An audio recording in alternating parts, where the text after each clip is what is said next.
سب سے اجازت، سب سے پہلے تو مدھو ساگر کے بارے میں اپنے تاثرات کا اظہار کر دوں، اس کے بعد بات آگے بڑھے گی۔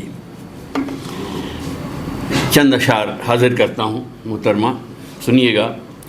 آ گئی ہے دیکھیے چھپ کر یہ مدھون کی کتاب، آ گئی ہے دیکھیے چھپ کر یہ مدھون کی کتاب، کر گئی ہے سب کے دل میں گھر یہ مدھون کی کتاب۔ آ گئی ہے دیکھیے چھپ کر یہ مدھون کی کتاب، کر گئی ہے سب کے دل میں گھر یہ مدھون کی کتاب۔ شاعری کی خوشبوئیں پھیلی ہوئی ہیں چار سو، شاعری کی خوشبوئیں پھیلی ہوئی ہیں چار سو، کون آیا میرے گھر لے کر یہ مدھون کی کتاب، کون آیا میرے گھر لے کر، کون آیا میرے گھر لے کر یہ مدھون کی کتاب۔ اور ابھی سپنا جی کہہ رہی تھی کہ اس میں بہت کچھ ہے، سیکھنے کے لیے ہے، کہہ رہی تھی۔ میں دو مصروں میں یہ بات کہتا ہوں کہ دور حاضر کی کرے گی رہنمائی دوستو، دور حاضر کی کرے گی رہنمائی دوستو، سچ کہوں ہے میل کا پتھر یہ مدھون کی کتاب، سچ کہوں ہے میل کا پتھر یہ مدھون کی کتاب۔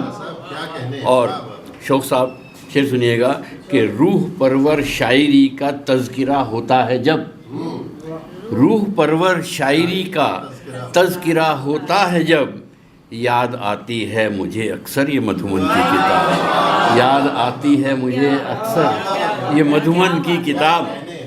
اور شعر دیکھیں کہ پوچھتے ہیں مسکرا کر مجھ سے میرے سب عزیز، پوچھتے ہیں مسکرا کر، سب کو خوشی ہوتی ہے، سب مسکرا کے کہتے ہیں یار آپ کو ایک تحفہ ملا ہے، پوچھتے ہیں مسکرا کر مجھ سے میرے سب عزیز، آپ کو کیسی لگی عنبر یہ مدھون کی کتاب، آپ کو کیسی لگی۔ حالانکہ اس میں ایک اور بھی شعر جوڑا ہے کہ مسکرا کر مجھ سے پوچھا ہے یہ مدھون میم نے، آپ کو کیسی لگی عنبر یہ مدھون کی کتاب۔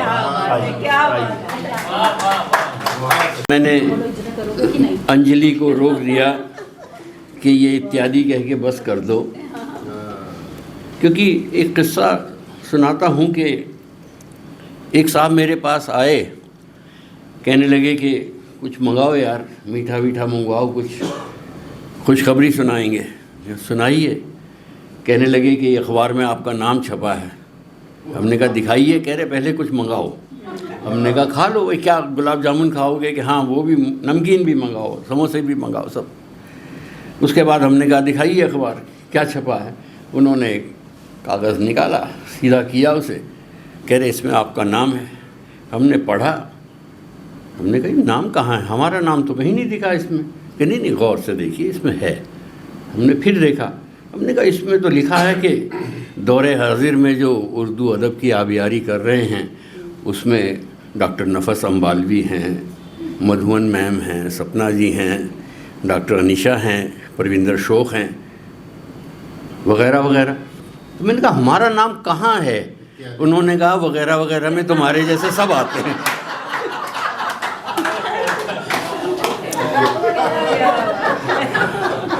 کہ تمہارے جیسے جتنے بھی ہیں وہ اسی وغیرہ وغیرہ میں آ جاتے ہیں، تو میں اسی لیے میں اتیادی میں آتا ہوں۔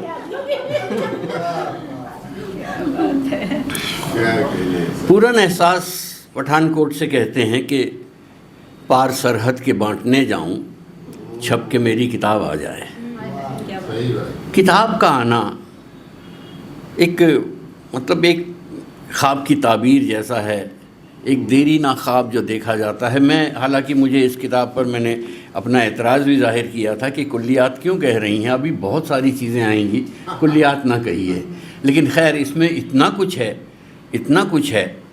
میں پہلے میں نے کہیں ایک جگہ غزل کے بارے میں کچھ لکھا تھا ڈاکٹر صاحب، جی وہ میں 2-3 جملے پڑھتا ہوں، اس کے بعد میں غزل کو میں نے کیا سمجھا، کیا دیکھا، اس کے بارے میں بات کرتا ہوں، اور اس کے بعد ہم آئیں گے اس پر۔ آپ سب غزل سے واقف ہیں، غزل کی نزاکت، غزل کی نفاست، غزل کی لطافت سے آپ سب واقف ہیں۔ تو غزل کیا ہے؟ جو میں نے سمجھا، کہیں ایک آرٹیکل میں نے لکھا تھا، میں آج اسی میں سے کچھ جملے لے رہا ہوں کہ قدرت نے ہر شخص کو جذبات کی دولت سے نوازا ہے، لیکن جذبات کو الفاظ کے خوبصورت پیکر میں سمو کر پیش کرنے کا فن ہر ایک کے حصے میں نہیں آتا۔ غزل جیسی حسین اور دل نواز صنف سخن کے تمام تقاضوں کو نہایت سنجیدگی اور پوری صداقت پورے لوازم کے ساتھ پورے کرنے میں کامیاب رہی ہیں تو مدھومن میم رہی۔ اور غزل کیا ہے؟ میرے نزدیک غزل، ڈاکٹر صاحب سنیے گا، کہ غزل جو کہ دنیا کی نگاہوں سے چھپ کر اپنے محبوب سے ملنے جاتی ہوئی دوشیزہ کے نرم و نازک قدموں کی مدھم سی آہٹ سے بھی زیادہ سبک جان، دنیا کی نگاہوں سے، غزل جو کہ دنیا کی نگاہوں سے چھپ کر اپنے محبوب سے ملنے جاتی ہوئی دوشیزہ کے نرم و نازک قدموں کی مدھم سی آہٹ سے بھی زیادہ سبک جان، عہد شباب کے خوابوں سے بھی زیادہ دلکش اور دل نواز، محبت کی پہلی نظر اور محبوب کے پہلے لمس سے بھی زیادہ لطیف احساس کا دوسرا نام، غزل کو جو میں نے سمجھا۔ اور غزل جس کے ایک ایک لفظ کو بہت ہی احتیاط اور حفاظت کی ضرورت ہوتی ہے، ورنہ ہاتھ سے پھسل کر گرتے ہی لفظوں کا بدن کرچوں میں تبدیل ہو کر دور تک بکھر جاتا۔ ابھی ایسی نازک صنف کو پورے جمال، پوری رعنائی اور کے ساتھ یہ جو حسین گلدستہ ہے، صرف غزلوں کا تو نہیں کہوں گا، کلام کا جو یہ گلدستہ ہے، اس کے لیے آپ کو مبارکباد۔ اور جہاں تک ہمارا تجربہ کہتا ہے، ہم نے جتنا کچھ مدھومن صاحبہ کو سنا ہے، پڑھا ہے، مطلب غزل کے ساتھ جتنی ایمانداری، جتنی صداقت سے اور جتنے نفاست سے غزل کو آپ نے چھوا ہے، آپ نے سنبھالا ہے، یہ بہت کم لوگوں کے حصے میں آتا ہے۔ اور جس دن غزل کے ساتھ ایسا سلوک کوئی کرنے لگتا ہے تو مجھے کسی کا شعر یاد آتا ہے کہ غزل جب آپ سے منسوب ہونے لگتی ہے، غزل نہیں محبوب ہونے لگتی ہے۔ شعر میرا نہیں ہے، تالیاں آپ اس کے لیے بجائیے جس کا شعر ہے۔ میں پشپلتا جی، میں بہت ایمانداری اس بات میں رکھنا چاہتا ہوں، کیونکہ جو شاعر نہیں ہے، میں بھی نہیں ہوں ویسے، لیکن اگر کوئی آپ کے پریوار میں شاعر نہیں ہے اور وہ کوئی شعر سناتا ہے تو ٹھیک ہے، کہیں سے پڑھا ہوگا، لیکن آپ بذات خود شاعر ہیں تو یہ مغالطہ ہو جاتا ہے کہ یہ جو شعر ہے ان کا ہوگا۔ تو میں پہلے یا تو میری کوشش رہتی ہے کہ شاعر کا نام بتاؤں، اور اگر نام نہیں معلوم تو میں کہتا ہوں کہ یہ میرا شعر نہیں ہے۔ تو غزل جب آپ سے منسوب ہونے لگتی ہے، غزل نہیں محبوب ہونے لگتی ہے۔ جس نفاست سے آپ نے سنبھالا ہے غزل کو، نہیں تو میں بہت تفصیل میں تو نہیں جاؤں گا، آپ سب جانتے ہیں کہ حالات کیا ہیں، غزل کش حالات ہیں، اردو کش حالات ہیں، ایک ماحول ہے ایسا کہ جہاں پر اتنی ایمانداری نہیں ہے، نہ تو تلفظ کے لیے، نہ قوانین کے لیے، نہ لوازم کے لیے اتنی ایمانداری آج نہیں برتی جا رہی ہے۔ تو ہم لوگوں کو جن کا غزل کے ساتھ دیرینہ تعلق رہا ہے، ان لوگوں کو بہت تکلیف ہوتی ہے۔ اس کو اب نسل نو پر، اگر میں کسی کو کرٹیسائز نہیں کر رہا ہوں کہ آگے کچھ نہیں ہے، ایسا نہیں، آگے بہت کچھ ہے۔ نئی نسل پر میں بہت بھروسہ کرتا ہوں، بڑے انوکھے تجربات ہیں ان کے پاس، لیکن جو پرانی نسل ہے ہم لوگوں کی، انہیں بھی تھوڑا سا خیال اس بات کا ڈاکٹر صاحب رکھنا ہی ہوگا، اور کہ جہاں ان کے تجربات ہیں وہ اپنی جگہ مستحکم ہیں، لیکن جہاں ہمارا اس میں کچھ ہو سکتا ہے فنی اعتبار سے، تو ان کو بھی ایک رہنمائی ان کو ملنی چاہیے، اور ایسی رہنمائی مدھو مدھومن صاحبہ سے مل سکتی ہے یا ان کی کتاب سے مل سکتی ہے. ایسی کتاب جس میں سب طرح کے انہوں نے تجربات کیے ہیں. ابھی سپنا جی نے جو کچھ میں نے بولنا تھا انہوں نے بول دیا. پہلے بولنے والے کے پاس یہ پریویلیج ہوتا ہے، اور دوسرے اور اس کے بعد بولنے والے کے لیے تھوڑا سا یہ نقصان ہوتا ہے. انہوں نے بتا دیا، بہت کچھ بتایا. شکریہ سپنا جی.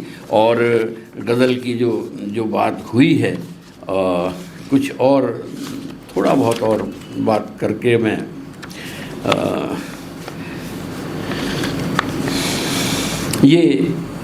میں نے اس میں کہا کہ یہ ایک ہی جلد میں آپ کی ملاقات غزلیات اور حقلی غزلیں مکمل سے ہوگی. وہ تو خیر وہ کہا جا چکا ہے، لیکن میں اپنا تجربہ بتاتا ہوں. سپنا جی نے اپنی بات کی ہے. میں جب مدھومن صاحبہ سے ان کی شاعری کے سلسلے میں ہم کلام ہوا، میں نے بارہا یہ محسوس کیا کہ ان کی شاعری پر تبصرہ کرنے کی کوشش میں الفاظ بہت پیچھے چھوٹ جاتے ہیں، چھوٹے پڑ جاتے ہیں.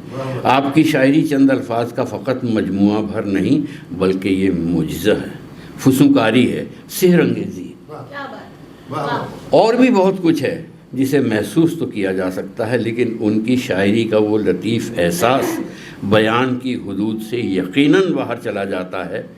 آپ کی پختہ کلامی متاثر کرتی ہے، آپ کی جادو بیانی مسحور کر دیتی ہے، اور انسانی سوچ کے ہر پہلو کو کامیابی سے سمیٹ کر اشعار کے دلکش پیکر میں پیش کرنے کا آپ کا فن بلا شک آپ کو ایک ممتاز اور قابل قدر شاعرہ ہونے کا حق دیتا ہے. یہ آرٹیکل لمبا ہے، میں وہاں نہیں جاؤں گا، وہ آپ خود پڑھیے گا. اس میں جو کچھ میرے تاثرات تھے، اور وقت کی بھی پابندی دیکھنی ہے. آپ میں سے بھی بہت لوگوں کو ہم نے سننا ہے، تو میں یہیں پر اپنی بات کا اختتام کرتا ہوں.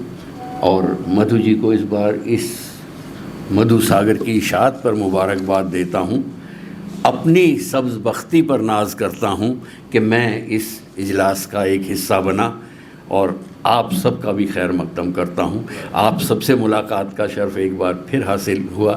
میں بہت شکر گزار ہوں مدھو مدھومن جی کا، پٹیالہ کا، حبیب صاحب کا، منیشا جی کا، شوق صاحب کا، آپ سب کا میں بہت شکر گزار ہوں. شکریہ.